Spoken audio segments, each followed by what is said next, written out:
बिस्मिल्लाहिर्रहमानिर्रहीम।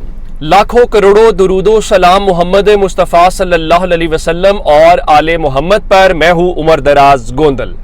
जुमे का दिन है और मुबारक दिन है, और आप जानते हैं कि ये दिन मुस्लिम लीग नून के लिए और इमरान खान के मुखालिफों के लिए कम ही अच्छा साबित होता है।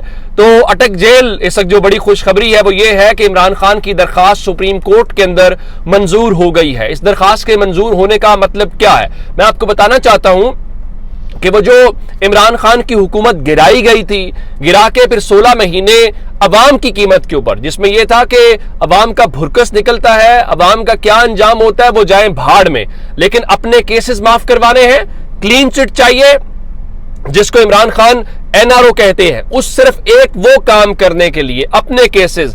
तो वो एक बहुत बड़ी नैब तरमीम की गई ताकि नैब के दांत निकाल दिए। लेकिन आज आखिरी दिन था जस्टिस बंदयाल का, लेकिन जस्टिस बंदयाल ने जाते जाते काम वहीं पे पहुंचा दिया है जहां पे इमरान खान की हुकूमत गिराई गई थी।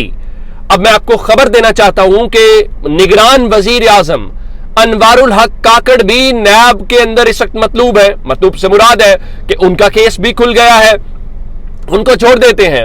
वो नवाज शरीफ जिनके रेफरेंसेस वापस हो रहे थे वो भी फंस गए हैं, उनको भी छोड़ देते हैं। वो आसिफ अली जरदारी, वो सब पड़े गए हैं। मैं सबके नाम बताना चाहता हूं। अब हुआ क्या है कि अब से थोड़ी देर पहले सुप्रीम कोर्ट ऑफ पाकिस्तान के 3 रुकनी बेंच ने नैब तरमीम केस जिसका फैसला महफूज कर रखा था वो फैसला सुना दिया है।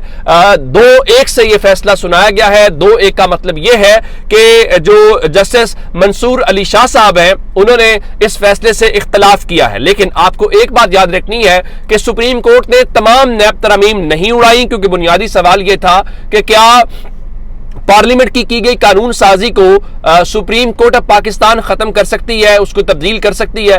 तो इस हवाले से ये ऑप्शन मौजूद थी कि जस्टिस बंदयाल जो है वो ये मामला अगली पार्लियामेंट के ऊपर छोड़ देते कि अगली पार्लियामेंट आए उसका क्या फैसला होगा। लेकिन मैं आपको यहां पे एक बात बताना चाहता हूं कि शहबाज गिल समेत और दीगर जो लोग हैं, जिस तरह शहजाद अकबर हैं, उनके मुताबिक ये ग्रेटर प्लान है। आप ये मत समझिएगा कि कोई आपके मेरे लिए इस मुल्क की बेहतरी के लिए शायद ये चीजें होती हैं। पाकिस्तान में ऐसा नहीं होता। सुप्रीम कोर्ट ने नैब तरमीम बिल की जो कुछ शिकें हैं वो कल अदम करार दे दी हैं, जिसके कल अदम करार देने का मतलब क्या है मैं आपके सामने रख देता हूं। इसका मतलब यह है, जिस तरह मैंने आपको बताया कि अनवारुल हक काकड़ जो निगरान वजीर आजम है, उनका खिलाफ नैब का जो केस है वो बहाल हो गया है। आसिफ अली जरदारी हूं, नवाज शरीफ हूं, शाहिद खान अब्बासी हूं, इसाक डार हूं, मुराद अली शाह हूं, ये सब वो लोग हैं जिसमें आप यूं समझिए कि मुस्लिम लीग नून की तमाम लीडरशिप, पीपल्स पार्टी की तमाम लीडरशिप, पीडीएम की मजमूई तौर पे जो लीडरशिप है,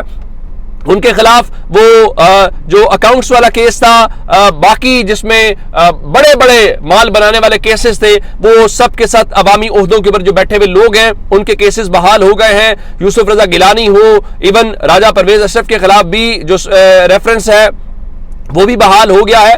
तो सुप्रीम कोर्ट ने सिंपली ये कहा है कि जहां केसेस थे वो केसेस वहीं के वहीं रहेंगे और वहीं से शुरू होंगे।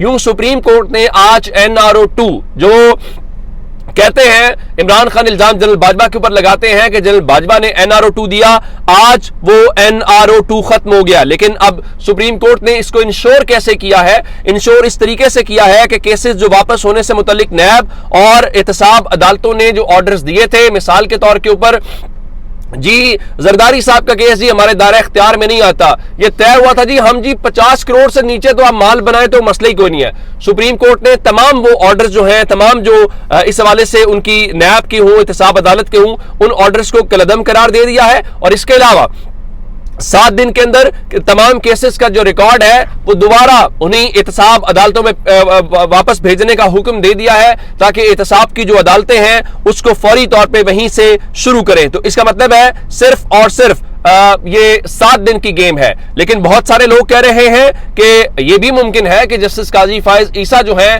वो आए और उसके बाद जो निगरान हुकूमत है इस मामले को, इस केस के नजर सानी में जाए और जस्टिस काजी फायज ईसा जो है वो कहें जी बिल्कुल ठीक है, हम नजर सानी में इस केस को, जस्टिस बंदयाल के फैसले को रिवर्स कर देते हैं। और जाहिर है उसमें जस्टिस मंसूर अली शाह तो होंगे, जस्टिस एजाजुल एहसन भी होंगे, या बाकी जो जजेस हैं वो उसके अंदर बैठेंगे और काजी फायज ईसा साहब जो हैं उनके हम ख्याल जो जजेस हैं वो उनके साथ बैठ के इस सारे मामले को दोबारा से बहाल भी कर सकते हैं। जो 50 करोड़ की हद से कम वाले जो केसेस वाला मामला था उसको फिलहाल उन्होंने जो है आज खत्म कर दिया है। तो मजमूई तौर पर अगर देखा जाए तो 10 जो तरामीम की गई थी उन 10 में से 9 तरामीम को खत्म कर दिया गया है और उनको कलअदम करार दे दिया गया है। तो ये तकरीबन कोई 4 दर्जन जो समातें हुई हैं जिसमें प्ली बार्गेन का मामला था, सियासतदानों के केसेस थे, उसके खिलाफ ये इमरान खान ने इसको चैलेंज किया था। एक बात आपको और बताना चाहता हूं, इमरान खान के खिलाफ भी चूंकि नैब का केस है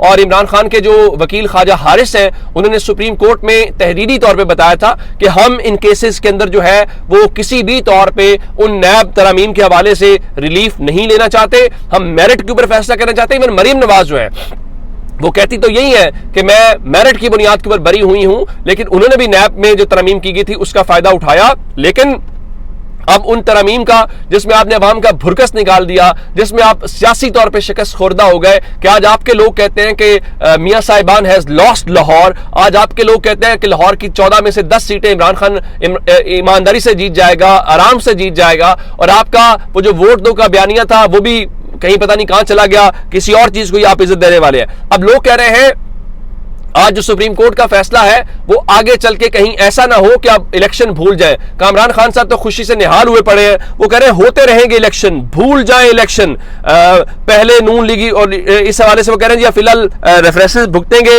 सजाएं होंगी, उसके बाद आप फिलहाल जो इलेक्शन है वो आपको दूर दूर तक भी दिखाई नहीं देगा। और उनके मुताबिक तो मुल्की सियासत की काया ही पलट गई है।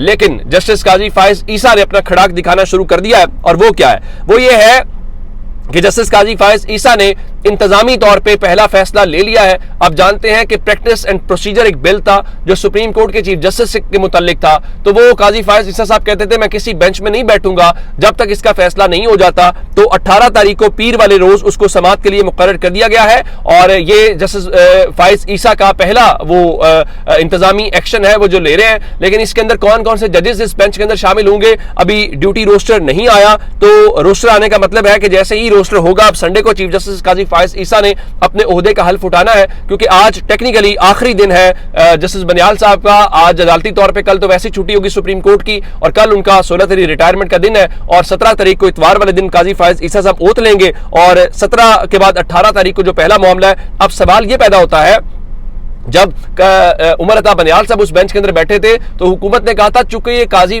जो चीफ जस्टिस हैं उनसे मुतल्लिक केस है, तो इसलिए जो बनियाल साहब है वो अपने आप को अलग कर ले। अब सवाल ये पैदा होता है कि अब अटॉर्नी जनरल और हुकूमत की टीम का ये नुक्ता उठाएगी, क्योंकि अब जस्टिस काजी फायज ईसा जो है वो भी चीफ जस्टिस होंगे, तो ये उनसे मुतल्लिक केस है, तो जस्टिस काजी फायज ईसा जो है वो अपने आप को इससे अलग कर ले। ये बड़ा इंपॉर्टेंट होगा कि काजी फायज ईसा के हवाले से एक खबर और आ रही है जो उनके बहुत ही पसंदीदा लोग हैं। जाहिर है अब हमें बहुत सारे जो उनके लोग हैं, जिसमें मैं नाम नहीं लेना चाहता, वो जियो के साहब हूं जो कहते हैं जी मैं जो कहते हैं मैं बनियाल के साथ फोटो नहीं बनवाई, उन समय अब यूट्यूबर्स को भी बहुत ज्यादा, क्योंकि कहा जाता है जस्टिस बनियाल उनसे मिले, जो काजी फायज ईसा की तकरीबी हल्फ बर्दारी है उसमें बहुत सारे यूट्यूबर्स को बुलाया गया, तो बताया गया कि काजी फायज ईसा जो है वो पहले केस के अंदर ही फुल कोर्ट बनाएंगे। बिल्कुल इसके ऊपर फुल कोर्ट बनाए, दूसरा आते ही इलेक्शन वाले मामले के ऊपर फुल कोर्ट बनाए, ताकि सुप्रीम कोर्ट जो है वो जितने भी उनके पास 7-8 महीने हैं रोजाना की बुनियाद के ऊपर सुप्रीम कोर्ट के तमाम जजेस वही केसेस जिसमें जस्टिस काजी फायज ईसा चाहते हैं वो सुने,